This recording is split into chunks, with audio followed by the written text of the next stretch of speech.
YouTube, what is going on? Coming to you today from a place I've never come to you before. Inside the old race car.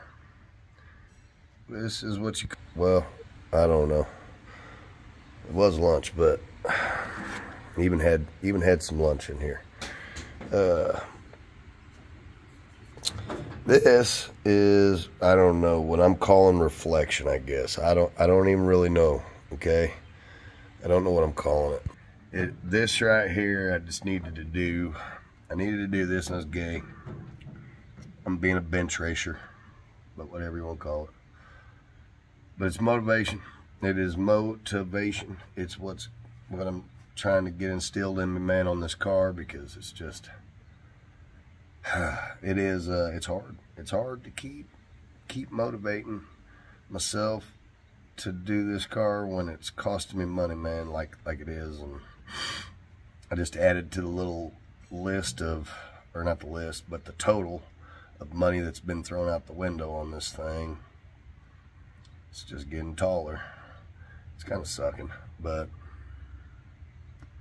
got the damn bronchitis, and my voice is a little froggy and a little under the weather. Working through it. Yep, the car's got to go back to my buddy. It's not so bad. It's not as bad as I thought it was. It's not what I thought it was, thank God. So thank God it wasn't. I really don't think the car's too wide, so I was thinking the car was a little too wide. Fucking borderline, man, but I think it's gonna be okay. And I think I'm just gonna have the frame rails cut out and new frame rails put in. That way that everything else that's there is good. Wasn't no problems. So I'm just gonna replace the frame rails, and the reason being is they warped when we was welding them up, and the mid-engine plate, or no, not the mid-engine. It's the front engine. It's the front motor plate. Front motor plate won't go back in unless I like ratchet strap the frame rails, and that's no joke. So I really don't want to do that. I really don't want to. Like, I'm afraid it's going to burn up paint, and it's just going to look like shit. And I don't want to do that, so I'm just going to have the frame rails replaced, and front end tightened up a little bit, cleaned up.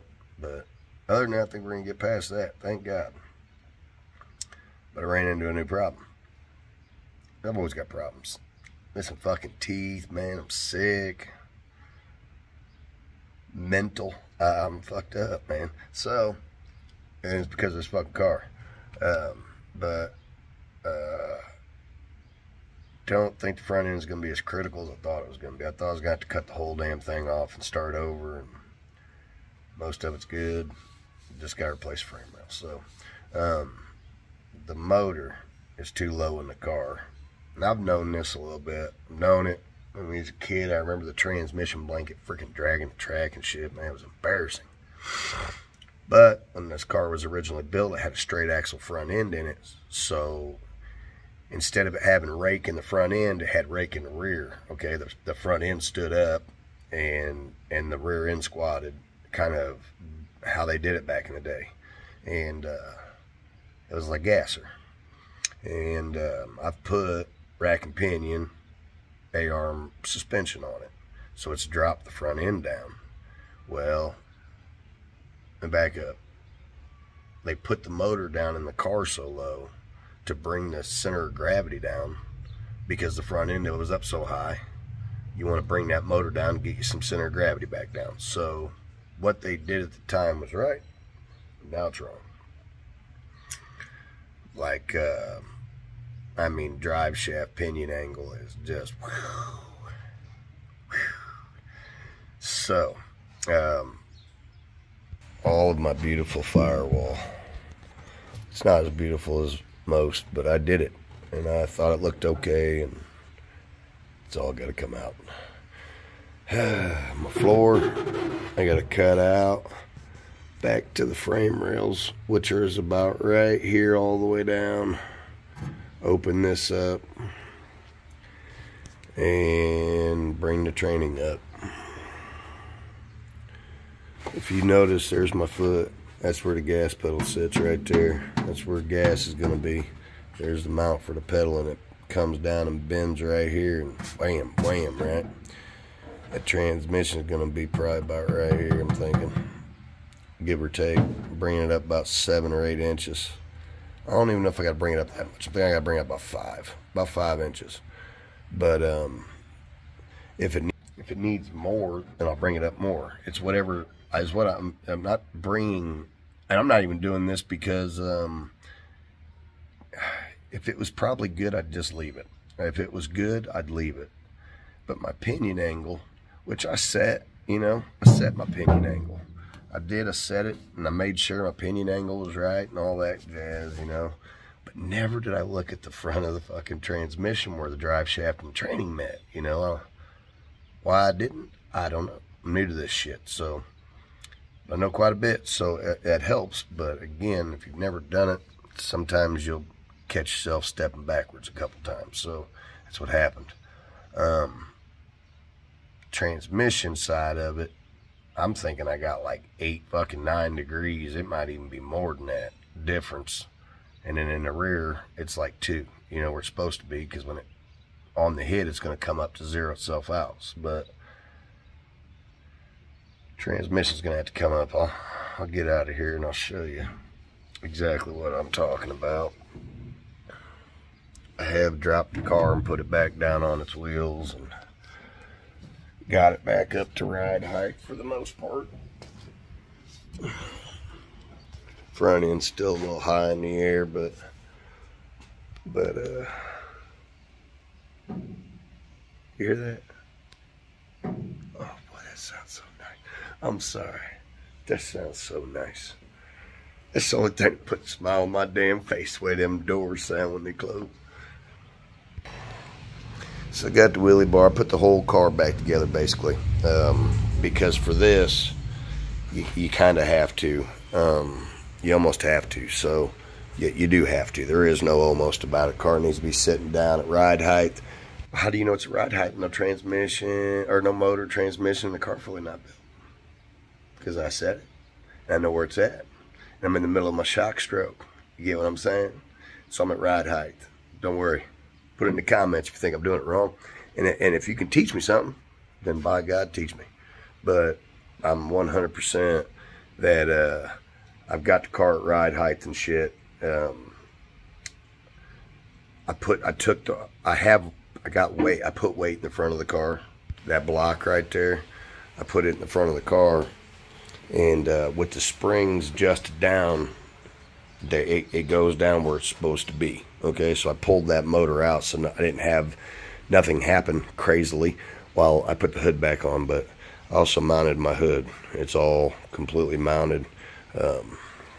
Missing one zoot just because I haven't put it in. But these are, anyway, I didn't rivet them. I riveted 2 just so that my hood doesn't blow off on the way to Peoria. But the other ones I'm going to have to take back out, and I don't want to keep drilling these holes and having my holes reamed out and shit. Man, it look like crap. So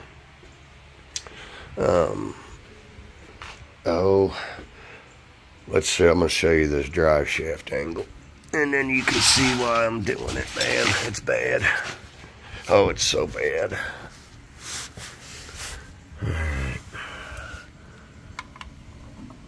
I got my little Harbor Freight degree finder just kind of hanging, making sure, but let's see here. So if you can tell, my pinion angle on that rear end there isn't right. I've moved my rear end. I've cocked my rear end up because it was laying forward. It was laid forward quite a bit trying to compensate for this. And I didn't know that, but I do now. So I've brought my rear end up so that when I bring this motor up, it'll be right. I basically lined up that pinion yoke with where I'm wanting to get my engine up to. Kind of. Right now it's just a rough, guess, but as you can tell, look at that drive shaft. I don't know if you can tell or not, but I mean it's angled down so bad. And then here at the training, I mean, she's got a hell, you just can't tell. He kind of. But I mean, she's bad, dude. Bad, bad. There you can kind of see the angle of it. But anyway, that's how low that fucker sits to the ground. Look at that. That is just sticking out so bad. Hang on, I'm going to measure that. Because I have yet not measured it. And we'll just kind of see together how bad it actually is sticking out. Let's see what we got here. Come on, take measure and work with me. And I use these fucking things for a living. 5 inches to the ground. 5 inches to the ground, man. So that means my fucking oil pan's probably even a little lower than that. Hey. And the transmission's just laying back like crazy. I mean, it's just laying down in the car, going to the back. I mean, it's bad. So, I'm not going out like that. I'm not going out like that. I'm not going to get this car done and then painted and then go up in a little wheel stand and come down and whop them pans, man. No friggin' way. I think that shit happened when we were young, or whenever I was young, a boy, when we was racing this. We went to the track with it for a couple of weeks, and it had a small block in it, and it didn't have a big converter, and it wasn't a wheel standing car. Actually, it did about 740. And Wayne Hughes out of Springfield here, he's a real good guy, brought the car into his little garage and said, we're gonna make this thing pop wheelies. And he put a big block 496 in it with a 5,000 stall converter and 2-speed power glide, and that's when the car did a wheelie. Without, the first time we didn't even know what it was going to do. And my stepdad, he's crazier than shit, goes out and just mats the fucker to the floor and lets, I mean, my first whack, I probably went off the foot brake, you know what I mean? But he tacked her out, man, and launched that sumbitch with the trans brake. And, oh man, it went straight up in the air, tagged the bumper. Bob let go of the gas and come down, smacked the pan, oil all over the track and shit. And they're like, you ain't come back to this track till that motherfucker got wheelie bars on it. So, it come back with wheelie bars, and then we lettered it, all right? And we brought it back. We had put, these aren't the wheelie bars that were on it. Were the wheelie bars that were on it, a piece of shit. But we ended up leathering it and naming the car plumb crazy. And back it ended up having a set of wheelie bars, and it was lettered, because it was just all purple when we were originally going. So anyway, a little story of the car, but I don't want that to happen again. So I'm going to go ahead and I've already kind of got it. I'm hoping for about a 6-inch wheel stand. The way I've got whenever I jack the front end up, I'm coming up 6 inches on the front up there, jacking the front end up. I get 6 inches of wheel stand whenever those start to smash the ground good. So if I was to guess anywhere from 6 to 12 inches or so with some suspension movement and shit. But anyway, so yep, gonna have to move the motor up, man. That sucks, but it's no big deal. There's some things that I really don't care for right now. The way that it's so low in the car, you can barely get plugs into the cylinder heads. Actually, 2 of them, I don't know how in the hell, or 1 plug, I'm not for sure I can even get a boot on it. So he was going to have to do something with the angle of the frame rails and everything. So I'm just going to go ahead and buy 2 new motor plates and 2. Well, that sun's tearing this up, ain't it? There we go. I'm just going to buy 2 new motor plates and a new drive shaft loop. I think I might have to put an enclosure on it. I'm not 100% sure. I'm going to call Lukey. Lukey. Dave Lukey, I think is his name. Bob Lukey, something like that. Dave Lukey, I think his name's Dave Lukey. But he's a certifier. You got a problem with your car, you're getting ready to do something to it, you should definitely call a certification expert. Okay, they're on the NHRA website. They got their names for your zone or whatever, so you can find one close to you. I highly recommend that before anybody touches their race car, you consult with him or someone like him, because I had a bunch of work done, and without talking to anybody, I went out to the track and talked to some tech guys. You know, I didn't know where to go. I was fucking, that's what I was told to do, so I did.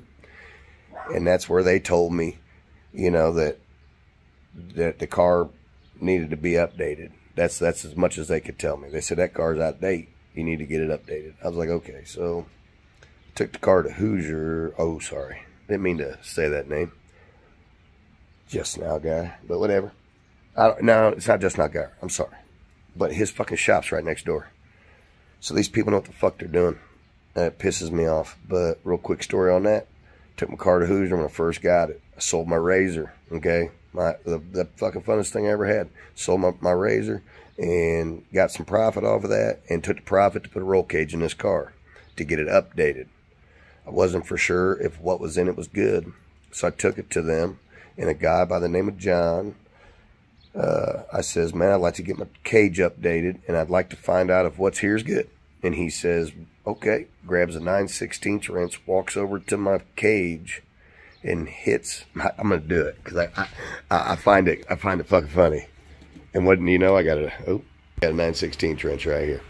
But he walks up to my fucking car, man. I swear to God, as the day is long, and said, "Yep, it's thick enough." I swear to God on everything that I love. It was a professional shop. Okay, that man's gone now. He doesn't work there no more. They dealt with that. I wasn't the only person that complained about his shit, so I'm just not some fucking stickler fuck, you know what I mean? I don't have a real good car here. I wasn't expecting great work. But the bars they put in were too small in diameter and not thick enough, and then the fucking cage wasn't thick enough to begin with, so he shouldn't even have built on it. So I needed a new cage. If he'd have had it sonic tested, I wouldn't have had to do all that shit. But anyway. Called up a cert guy to have my car certed, and bam, that's whenever I found out everything was bad. He told me to cut it all out, no good. So from that day forth, I says, sir, is it okay if I call you with questions? I says, because I'm going to be doing most of this car myself, so just would like to maybe call you for questions. And he's like, call me anytime you want. And I've called that man a million times, and never once does he act like I'm bothering him. He actually enjoys talking about it. You know, he's a true car enthusiast. So it's nice to even be able to call a man like that. They're a dying breed. So anyway, he has set me in the right direction. So I mean, anyway, ran over about that shit, but that'd be the plan. Car's gonna go to Dennis Shaw, DR Fab, out of Peoria, Illinois. This man is the shit. If you have anything, fabrication, roll cage, race car, dirt or drag, even street, if you're wanting to do like a little pro street car, you know, wanting to tub the back of an S10 or tub a little Mustang, throw some fucking little slicks underneath of it, you know, he can do any of that. 4 links, I mean, anything. He's got some real nice work out there. So, and I mean, my whole cage was done by him, and I mean, it's just my cage. My cage is just beautiful. All done by him, man. So, real nice door X's, and the way he done the X's, being, see if you notice, let me back up here. I sit in the back door. I sit in the back of this car because it's so small. I'm literally in the back of the fucking door here. So he made these door X's a little bit more forward, and they don't. This is only an 8.5 cert, so technically it doesn't even need the door X's, right? But I wanted door X's in it because I think it's just gay with the one bar. They look so gay. So he extended the X so that I can kind of get out of the car. You get what I'm saying? It's so nice. I mean, everything that he does is really good. So he did all the pipe work for this mid-engine and all this here. Yeah, man, he does some really good work. So I mean, gusseted and everything, you know. As you can see, there's gussets in it. I mean, he did good. He back half the car for me, put the back half and remounted shocks and got it all. I mean, just, man.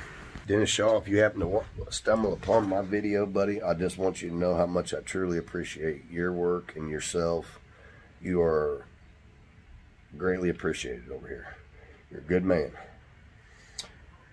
Anyway, that's all I got. I'm thinking I'm going to be a month or two on him, so while I'm waiting for him, I'm just going to get these doors done. I got a couple doors just to knock out real fast, and I'm going to paint all my loose parts real quick, start working on all that shit. So that's about all I got. That's it. Yeah, I'm going to start cutting out the firewall. It's depressing day. Alright, so anyway, like I say, love thy neighbor. Give your friends, family a hug. You never know. The law had three unsuspected deaths in like the last 2 weeks. People that I never thought would have died, and it's just crazy. One in my family. So, man, he's calling them up, guys. He's calling them up. So just kiss him, tell him, you know, just give him a kiss before you're going to see him for a while. That's all that it is. You're not saying goodbye. It's just, see you in a little while, you know, whatever the hell that one is. You know what I mean? But, you know, just, they're going to the other side. You'll meet them there. Make sure you're doing the right shit, and you'll meet them. So anyway, love thy neighbor. Peace, chick grease.